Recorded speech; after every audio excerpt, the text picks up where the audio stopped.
नमस्कार दोस्तों, मैं हूं वैभव विश्वकर्मा और इंस्पायर एजुकेशन के YouTube चैनल में आपका स्वागत करता हूं। जैसा कि हम लोग रासायनिक अभिक्रिया एवं समीकरण के बारे में पढ़ रहे थे, तो इससे पिछले वाले पार्ट्स में हमने रासायनिक अभिक्रिया के प्रकार के बारे में पढ़ा था, जिसमें संयोजन अभिक्रिया और वियोजन अभिक्रिया को हमने पढ़ लिया था।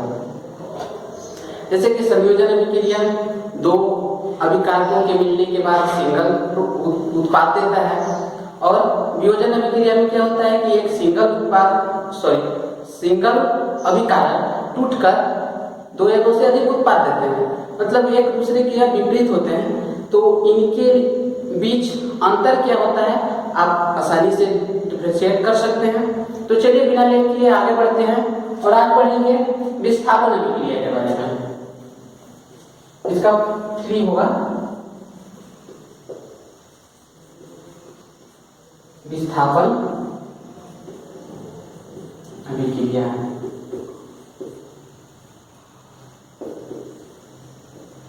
Displacement reaction.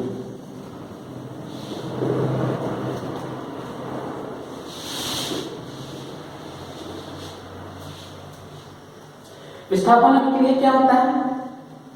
वह रासायनिक अभिक्रिया जिसमें एक तत्व दूसरे तत्व को विस्थापित कर देता है, विस्थापन अभिक्रिया कहलाता है। विस्थापन अभिक्रिया विलयन में होता है, ज्यादातर विलयन वाले जो पदार्थ होते हैं उसमें विस्थापन अभिक्रिया होता है। जैसे कि कोई विलयन में हम कुछ मिलाते हैं तो देखते हैं कि कलर वगैरह चेंज हो जाता है, तो वहां पे होता क्या है कि विस्थापन अभिक्रिया होता है। जैसे कि कॉपर सल्फेट नीले कलर का होता है। तो कॉपर सल्फेट में जब आप कोई भी मेटल सपोज मैग्नीशियम मिला दिए, तो होता क्या है कि यह मैग्नीशियम धातु कॉपर को डिस्प्लेस कर देगा, इसका स्थान खुद ले लेगा और फिर मैग्नीशियम सल्फेट बना देता है और कॉपर अलग हो जाता है। ठीक है, तो यहाँ पे देख पा रहे हैं हम कि कॉपर को मैग्नीशियम विस्थापित कर दे रहा है। ठीक है, इसी का दूसरा एग्जांपल अगर ले तो देखिए, यह होता है ब्लू कलर का, लेकिन जब हम मैग्नीशियम इसमें मिलाते हैं तो यह कलरलेस हो जाता है। ठीक है, यह कलरलेस दिखाता है कि कॉपर विस्थापित हो चुका है। दूसरा, अगर कॉपर सल्फेट में आयरन को मिला दें तो क्या होता है, आयरन सल्फेट बन जाता है और कॉपर भी अलग हो जाता है।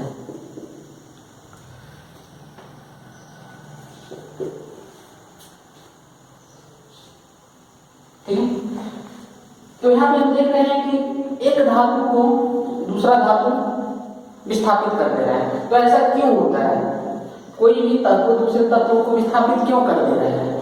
तो ऐसा इसलिए होता है कि तत्वों की अभिक्रियाशीलता अलग अलग होती है। जो ज्यादा अभिक्रियाशील तत्व होते हैं वह अपने से कम अभिक्रियाशील तत्वों को विस्थापित कर देते हैं। जैसे यहाँ पे हम देख रहे हैं कॉपर जो है मैग्नीशियम से कम अभिक्रियाशील धातु है। कॉपर मैग्नीशियम से कम अभिक्रियाशील धातु है, इसलिए मैग्नीशियम कॉपर को विस्थापित कर दे रहा है। उसी प्रकार यहाँ पे आयरन भी कॉपर से ज्यादा अभिक्रियाशील धातु है, इसलिए कॉपर को विस्थापित कर दे रहा है। ठीक है, तो यह है विस्थापन अभिक्रिया। यहाँ तक बात क्लियर हो तो आगे बढ़ते हैं। चलिए, इसके बाद हम देखेंगे द्विविस्थापन अभिक्रिया। 4 नंबर होगा द्विविस्थापन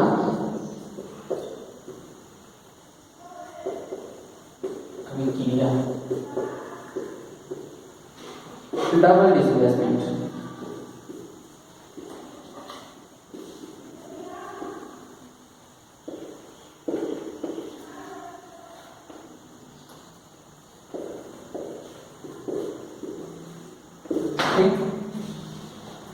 जैसे यहाँ पे हम देख पा रहे थे विस्थापन अभिक्रिया में एक धातु का विस्थापन होता था, यहाँ पे दो द्विविस्थापन मतलब कि डबल डिस्प्लेसमेंट होगा, दो चीजें आपस में अपनी जगहों को बदलेंगे, वो होता है द्विविस्थापन अभिक्रिया। जैसे कोई दो विलयन को आपस में मिलाया जाता है तो उसमें जो धातुएं होती हैं वह अपने स्थान को बदल लेते हैं, मतलब जो ज्यादा अभिक्रियाशील होता है वह कम अभिक्रियाशील वाला को डिस्प्लेस कर देता है, तो मजबूरीवश वो जो कम अभिक्रियाशील वाला होता है वो उसका स्थान जाकर ले लेता है। जैसे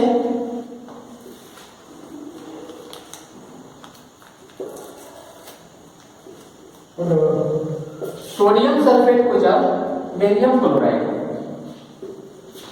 सोडियम सल्फेट को बेरियम क्लोराइड के साथ मिलाया जाता है तो यह आपस में देखिएगा अपना जगह को चेंज कर लेते हैं। जैसे बेरियम सल्फेट बन जाता है और सोडियम क्लोराइड,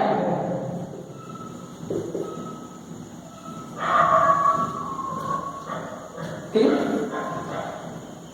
यहाँ पे बेरियम सल्फेट सॉलिड बनता है और ये जो बाकी चीजें हैं एक्वस में रहते हैं क्योंकि जलीय घोल होता है, तो यहाँ पे हम लिखना भूल कहते हैं। तो यहाँ पे हम देख रहे हैं कि जब दो विलयन को आपस में मिलाया जा रहा है तो उनमें मौजूद धातुएं अपना स्थान को बदल ले रहे हैं, तो यह होता है डबल डिस्प्लेसमेंट रिएक्शन। यहाँ पे हम देख रहे हैं कि बेरियम सल्फेट सॉलिड बन रहा है जिसे हम क्या कहते हैं, औक्षेप कहते हैं, ठीक है। औक्षेप क्या होता है, किसी भी रासायनिक अभिक्रिया में जब अविलय ठोस पदार्थ का निर्माण होता है तो उसे हम औक्षेप कहते हैं। इसी का हम दूसरा एग्जांपल देकर समझते हैं, जैसे सिल्वर नाइट्रेट, ठीक है। सिल्वर नाइट्रेट एक्वस होगा ये भी, और सोडियम क्लोराइड ये भी एक्वस होगा। एक्वस का मतलब है कि जलीय घोल, जब इनको आपस में मिलाया जाता है तो ये भी अपने स्थान को बदल देंगे। ये क्या बनेगा, सिल्वर क्लोराइड बन जाएगा और सोडियम नाइट्रेट बन जाएगा।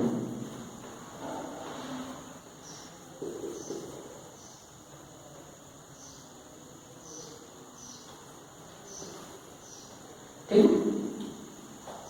बैलेंस है, सही है। यहाँ पे sodium chloride sorry silver chloride का औक्षेप बनेगा, ये होता है व्हाइट, मतलब व्हाइट प्रेसिपिटेट होता है, इसका कलर व्हाइट होता है। तो यह है डबल डिस्प्लेसमेंट रिएक्शन। जब किसी भी दो विलयन को आपस में मिलाया जाता है तो उनमें मौजूद धातुएं अपनी जगहों को बदल लेते हैं, यह होता है डबल डिस्प्लेसमेंट रिएक्शन, ठीक है। तो आगे बढ़ते हैं।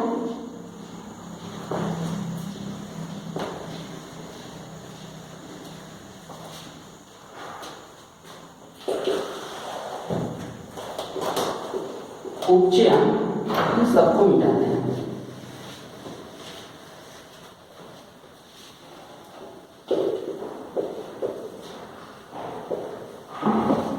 उपचयन, अपचयन,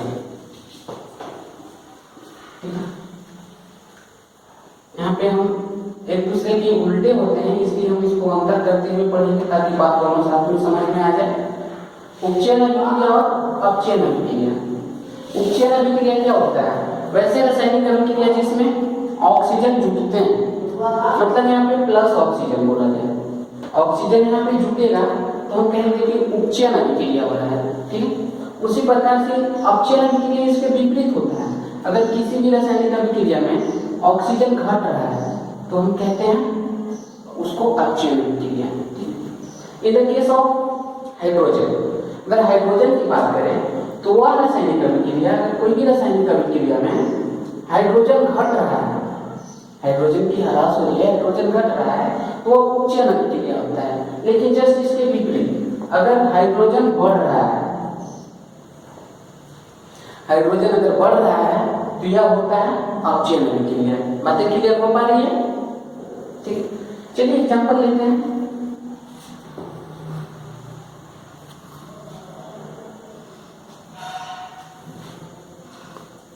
ठीक है, यहाँ तक बात क्लियर है तो आगे बढ़े। जैसे कॉपर को ऑक्सीजन के साथ अभिक्रिया कराया जाता है तो यह बनता है कॉपर ऑक्साइड। ठीक, कॉपर को जब ऑक्सीजन के साथ अभिक्रिया कराएगा तो ये कॉपर ऑक्साइड बना। मतलब क्या है, कॉपर में ऑक्सीजन जुट गया। ठीक है, ऑक्सीजन यहाँ पे बढ़ रहा है तो यह होता है उपचयन अभिक्रिया। ठीक है, ज्यादातर देखा जाता है कि ये जो उपचयन और अपचयन की अभिक्रिया है एक ही रिएक्शन में दोनों होता है, कहीं पे ऑक्सीजन बढ़ता है तो कहीं पे घटता है। तो जब दोनों बातें एक ही अभिक्रिया में होता है तो उसको कहते हैं हम रेडॉक्स रिएक्शन। ठीक है, चलिए हम रेडॉक्स रिएक्शन का एग्जांपल लेते हैं, जहां पे हम देखेंगे कि उपचयन अभिक्रिया और अपचयन अभिक्रिया दोनों एक ही साथ हो रहा है। जैसे कॉपर ऑक्साइड को आप जल के साथ अभिक्रिया करा दीजिए। ठीक है, कॉपर ऑक्साइड को आप जल के साथ अगर अभिक्रिया कराते हैं तो यहाँ पे बनता क्या है, सॉरी जल नहीं है, हाइड्रोजन है। ठीक है, हाइड्रोजन है, तो कॉपर और जल का निर्माण हो पा रहा है। अब यहाँ पे हम देख रहे हैं कि यहाँ पे ऑक्सीजन था और यहाँ पे घट गया। ठीक है, यहाँ पे ऑक्सीजन था और यहाँ पे घट गया, तो यह यहाँ पे ऑक्सीजन की कमी हो रही है। ऑक्सीजन की कमी हो रही है और जब ऑक्सीजन की कमी होती है तो उस अभिक्रिया को हम कहते हैं अपचयन अभिक्रिया। बातें क्लियर हो रही है। और यहाँ पे हाइड्रोजन है और हाइड्रोजन के साथ हम यहाँ पे देख रहे हैं कि ऑक्सीजन यहाँ पे जुट गया। ठीक है, ऑक्सीजन की वृद्धि हो रही है तो यह हो जाएगा उपचयन अभिक्रिया। ठीक है, तो यह था उपचयन अभिक्रिया और अपचयन अभिक्रिया। चलिए इसको फिर से हम दोहरा देते हैं। उपचयन अभिक्रिया क्या होता है, वह अभिक्रिया जिसमें ऑक्सीजन जुटता है या हाइड्रोजन घटता है, उपचयन अभिक्रिया कहलाता है। और अपचयन अभिक्रिया क्या होगा, वह अभिक्रिया जिसमें हाइड्रोजन जुटता है और ऑक्सीजन घटता है, अपचयन अभिक्रिया कहलाता है। और जब दोनों अभिक्रियाएं एक ही साथ होते हैं तो उस अभिक्रिया को हम कहते हैं रेडॉक्स रिएक्शन। बात क्लियर हो रही है, यहां तक ठीक है। तो चलिए हम अब आगे देखेंगे कि उपचयन अभिक्रिया का हमारे डेली लाइफ में, दैनिक जीवन में क्या प्रभाव होता है। उपचयन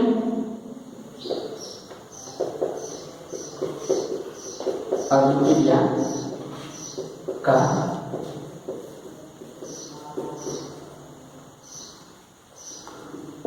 दैनिक जीवन में प्रभाव।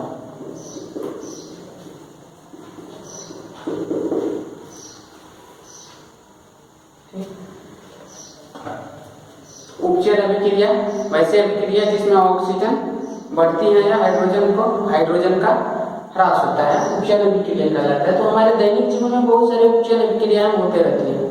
जैसे कि हम देखते हैं लोहे की धातुओं में जंग लग जाता है, संक्षारण जिसे कहते हैं। तो यहाँ पे हम दो बातें पढ़ेंगे, पहला होगा संक्षारण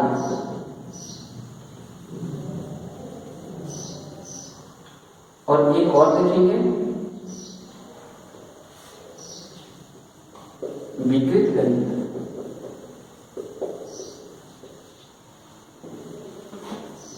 कोरोजन रेंसिडिटी।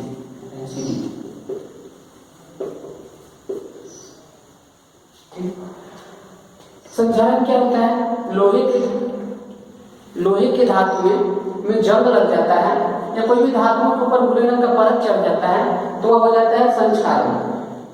और विकृत गंधिता क्या होता है कि हमारे जो भोजन है वह देखते हैं कि गर्मी के दिनों में भोजन खराब हो जाता है, स्मेल आने लगता है, तो वह भोजन खराब हो जाता है जिसे हम विकृत गंधिता कहते हैं।